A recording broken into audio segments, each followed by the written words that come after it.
Now at noon, a temporary solution to homelessness in Madison, built with COVID relief money, is being shut down. And the Madison School Board considers boosting its own pay as a new school year approaches. This is News 3 Now at noon. Hello, everybody. Thanks for joining us on this Thursday. Josh is off the next couple of days. We begin this noon with Madison city officials considering shutting down the tiny home encampment on Dairy Drive.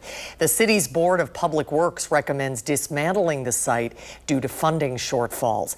Federal COVID money once paid for the campground's on-site mental health, medical, and social support services, but that money is running out. Officials say it would be more effective to use the money for affordable housing and the men's shelter. They say leaving the homes on Dairy Drive poses security concerns, but removing them will force people to find alternatives, which are not always available.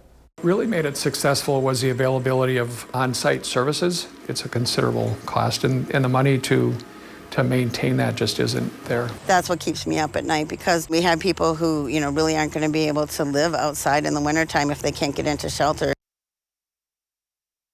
The City Council is expected to vote on this on September 2nd. New overnight, a man is in custody after pulling a gun at a Madison park. It happened just before 9 o'clock last night at Tenney Park on the east side. Officers responded to the park shelter because of reports of a person with a gun. Police say the victims had rented the shelter for a birthday party when a man and a woman they did not know started arguing loudly close to their party. The adults from the birthday party intervened, and the man pulled out a gun and racked the chamber, saying, "I'll shoot any of y'all." When Madison police arrived, the suspect tried to drive away, but he has since been arrested and is in custody this afternoon. Anyone with information on this should contact Madison police. After an 8-day trial, a jury has acquitted two brothers in a deadly shooting. Denarian and Deneva Ward were charged in the death of 22-year-old Quantrell Vargas. Police say the shooting stemmed from a planned drug deal when Denarian and Ryland English tried to rob Vargas. English is accused of firing the gun. He has been sentenced to 10 years in prison. A man who police say brought a North Carolina teenager to Janesville is now facing several charges. Adam Gurney is charged with child trafficking, child enticement, and sexual intercourse with a child older than 16. Police say he traveled to Clay County, North Carolina, met the teen, and then brought her back to Janesville. Officers surveilled Gurney's home before taking him into custody. The teen has been reunited with her father. Well, it is a perfect summer day out there, high and dry. It's not too warm or humid. Savannah Brito is here with the forecast. How long will this last, Savannah? Yeah, Susan, it's only going to last about one more day because temperatures are going to be pushing almost 90 tomorrow, and we have the humidity that builds back in. So get out, enjoy the beautiful Thursday while we have it. Still a lot of blue, but some fair weather cumulus clouds are moving in. Dew point at 57. When we have dew points that are below 60, they are pretty comfortable, and that's exactly what we're dealing with this afternoon. Temperature right now at 79. We'll see temps warm right back up. A couple more degrees, though. This is where we are across the rest of southern Wisconsin. Also 79 in Janesville, Waukesha, and Monroe. We've got a fair share of 80s, though. 80 degrees in Wisconsin Dells, 80 in Boscobel, and also 80 up in Black River Falls. That was the cool spot this morning. They fell to 51 degrees. That was the second morning in a row. So we had the lower 50s there. Warmer nighttime temperatures are in the forecast. Not necessarily as early as tonight. It'll still be comfortable, but then we've got the warmer lows that build back in tomorrow night. Dry conditions continue the rest of your Thursday and Thursday night. Once we're heading into Friday, though, that's when shower chances are going to return. I think the better chance holds off until this weekend. So, Susan, it'll still be relatively nice tomorrow, just a lot more humid. We'll have dew points that push about 70 degrees again. That's good news for people who aren't ready for summer to end. Exactly. Yeah, I don't like the fall. We're holding on to it. Yes, exactly. August is not over yet. Exactly. Even though the Halloween candy is in the stores. Oh my gosh, I know. Don't Christmas panic. trees will be up soon, too. You're right. All right, Savannah, thank you. You're welcome. In education news this noon, the Madison Madison School Board is looking to give its members a raise. The 7 board members currently make $8,000 a year. The board president makes $300 more. Members are looking to raise that to $15,000 a year. There's also a proposal to add health and dental insurance. The board president says it's time for a raise based on the amount of work the role requires. We have to weigh the balance between what we've said to the community in terms of what we need to operate the district well, and also think about how board members play a critical role in decision making and stewarding the district's direction. Nichelle Nichols says the board is able to determine its own compensation, and the stipend is already built into the general operating budget. Madison is the second largest school district in the state, with Milwaukee schools being the largest. Milwaukee board members make about $18,000. Green Bay makes $7,500, and Kenosha makes about $6,500. A more completed plan on the stipend is expected to be introduced as a budget amendment at the September meeting. President Trump is now framing tomorrow's face-to-face meeting with Russian President Vladimir Putin in Alaska as more of a first step to ending the war in Ukraine. Trump and Putin last met in Japan in 2019. President Trump says the sit-down is a chance to hear what Putin has to say, with the real negotiations still to come once Ukraine is involved. Now, there may be no second meeting, because if I feel that it's not appropriate to have it because I didn't get the answers that we have to have, then we're not going to have a second meeting. Trump's comments came after a video call with European leaders who urged him to push for a full ceasefire first before discussing territory. Well, the Brewers are triggering perhaps the greatest promotion in sports: free hamburgers for everyone at George Webb restaurants in Milwaukee. They're expecting to give away 100,000 burgers, and they're expected to announce when they'll be doing that any moment. The restaurant has allegedly ordered more than 25,000 pounds of burger meat. This has only happened twice before, first in 1987 and later in 2018. And we'll let you know when the big giveaway happens, what the date is. Coming up next at noon, why Air Canada says it will start canceling flights today. Plus, Amazon starts its same-day grocery delivery service. We'll tell you how much it'll cost you to use it when we come back.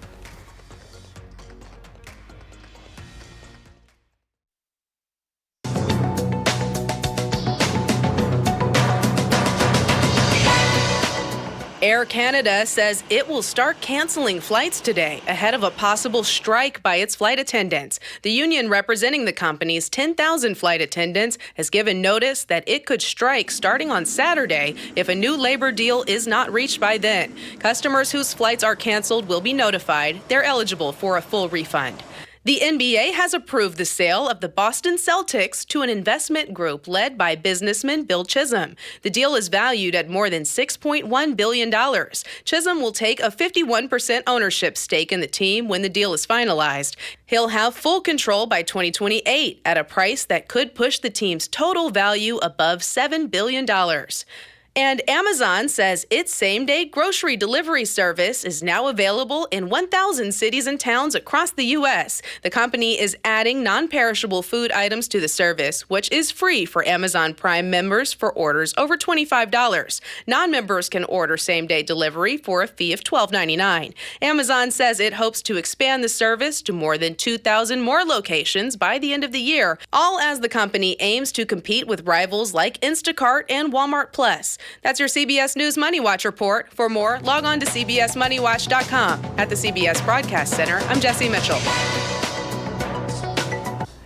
Thank you, Jesse. Let's check stocks at midday. All 3 indices are down at noon. The Dow is off 166 points so far. The NASDAQ is down 18, and the S&P 500 is down, the NASDAQ is down 4. I think those are the other way around.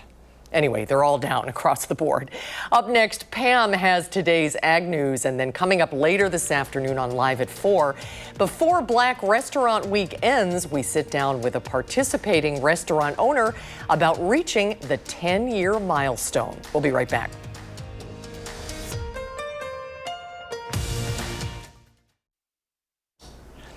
Let's check in now with Pam Yankee for the Midwest Farm Report. Hi, Pam. We've almost made it to Friday. How you doing? Hey, Peapod, I love that kind of conversation on a day like this. So glad to see you. Yeah, we're looking forward to the weekend. It's going to get hot, sticky, but I'll tell you what, that's just what a lot of our plants are looking forward to. Just got the latest update from the Wisconsin cranberry growers on what their crop is looking like for this year. Right now, they're projecting 5.3 million barrels worth of fruit harvested just in Wisconsin, which again keeps us in the #1 spot in really North America when it comes to cranberry production. 31st year straight that our state leads the nation. 5.3 million barrel of the fruit.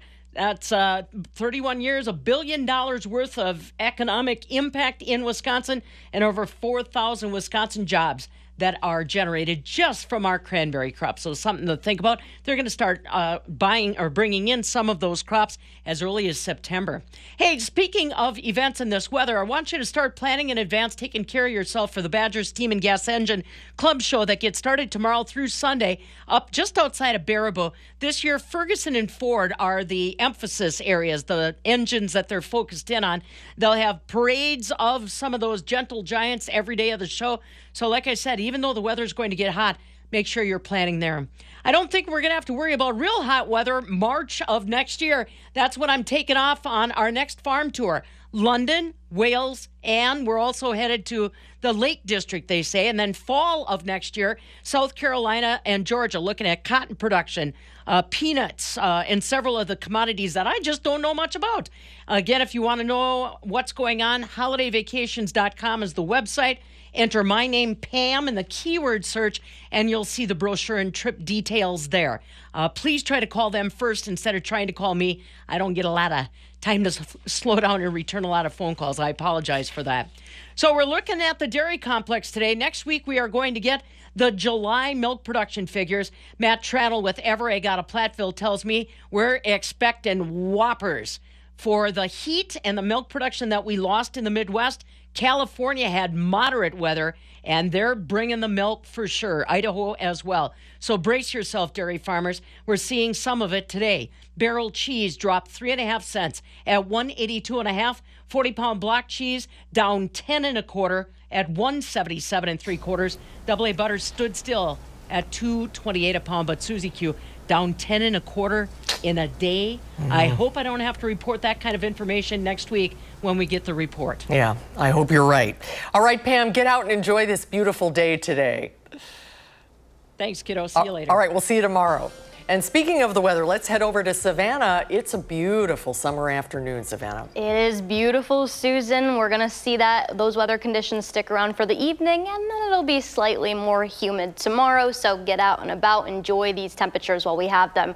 We're at 79 in Madison. Some of us across Dane County have reached 80, and a lot of us west and northwest of Madison that are usually the cooler spots in the morning have already hit 80. 80 in Lone Rock, 80 in Camp Douglas. It's kind of the magic number. La Crosse is at 81 this morning, and 79 in both Janesville and Monroe. We still got a lot of blue skies, but I think that live shots outside of Platteville, those areas could see a few evening showers, and then especially overnight into early tomorrow. But the heaviest rain holds off until the weekend, we're still thinking. Temperatures cool down nicely this evening. We're actually going to see lows in the lower 60s again. So those comfortable temperatures not going to stick around that long, though. A lot of that smoke we had earlier this morning now moving out for the afternoon. Kind of still a little bit more widespread up near Manitowoc and Door County in the Green Bay area, but across southern Wisconsin, that's moving out nicely. That was anticipated. We do have good air quality across most of southern Wisconsin. The smoke, though, that'll hang around a little bit, those lighter smoke levels into Friday, but then by Saturday, we turn more active, but then the smoke starts to slowly move out of here.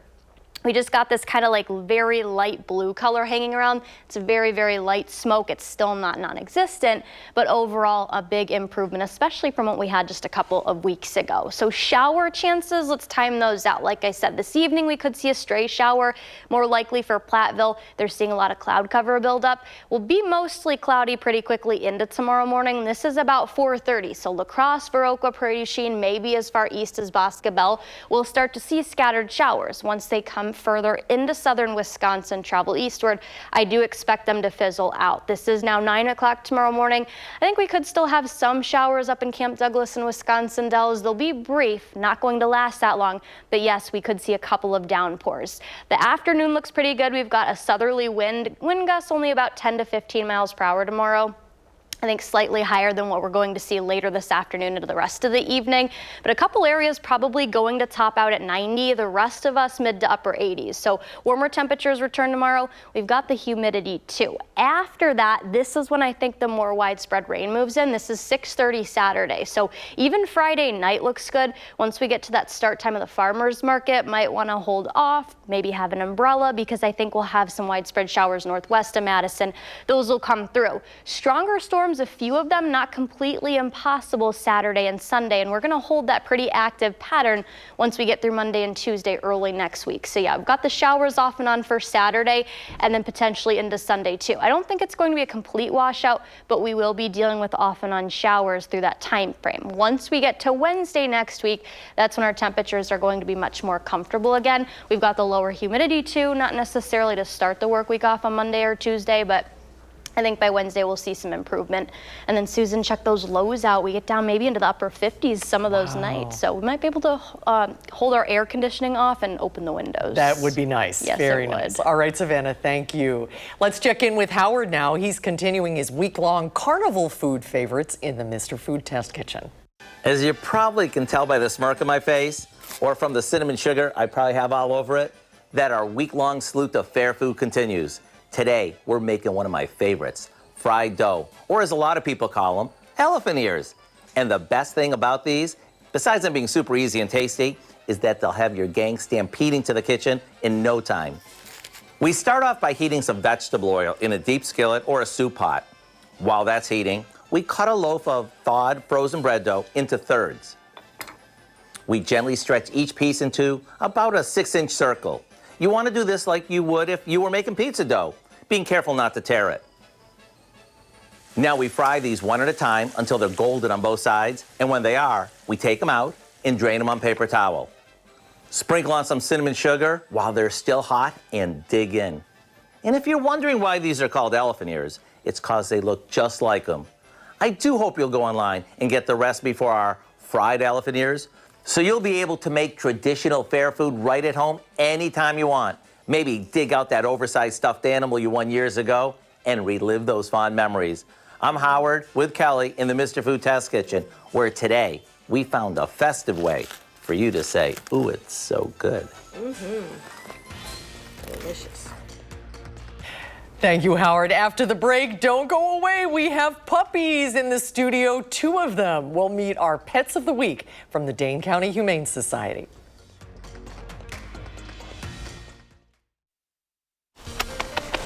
It's time for Potentially Yours. Lisa Bernard is here from the Dane County Humane Society. And if you're looking for a puppy, we have 2 sugar cubes in the studio today. Hi, Lisa. Hello. Hi. Who are these 2? So you have Bijou. Bijou. And I have Inky. And are they miniature poodles? That's what they're listed at. Oh, let's see if we can hoist you up so everybody can see you. They just arrived yesterday on a transfer from Texas. Look, they just want to snuggle. They do. They're a little shy. You know, they're puppies and they're still learning, and the world is a little scary right now. Yeah. So, you know, giving that love, like he's now not shaking. He's comfortable, but he's still hiding his face. So, same with her. So they are both boys. Oh, they're both boys. Okay. So they arrived yesterday afternoon. They were among 15 small breeds that we took in from Texas. Wow. The largest dog on that transfer was 10 pounds. Oh, some of them are puppies, so they are going to grow, but they're still small breeds, and they are on our website right now. They've undergone their initial exams. Some they've might been still, neutered, so they're ready to go? Some are neutered and spayed. Some are still undergoing that process. Okay. So, but like these 2 boys are ready to go to separate families. They have been neutered back in Texas, but the process that they use sutures that need to be removed. So once it's time to remove those, whoever adopts these 2 can bring them back, schedule an appointment to bring them back to us, and our vets will remove them free of charge. It's part of the whole process. Nice. Now, as you said, you don't necessarily need them to go together, but could they go together? They shouldn't because they're technically the same litter. Okay. So we don't adopt out siblings. Oh, interesting. So, okay. So we want them to make sure they create a strong bond with their adopter and their family. So, but look at that sweetheart. They couldn't be, look at them, they couldn't be calmer. They haven't barked. They just want to snuggle up and be loved. Oh, they're so sweet. And before we let you go, we want to let everybody know you have one of your biggest fundraisers of the year on Saturday, September 27th. It's the Bark and Wine Tailgate. There's food, drinks, games. You can bid in the silent auction and more while cheering on your favorite animal team. And you'll get to meet all of the animal greeters. Last year, I understand Team Cat was the winner. They clawed their way to the top. And speaking of, our 2 kitties got adopted last week. Yes, Orchard and Cobbler were adopted. Oh, that's great news. Okay, these 2 are next. Yes. Go to the Humane Society website and have a good day, everybody.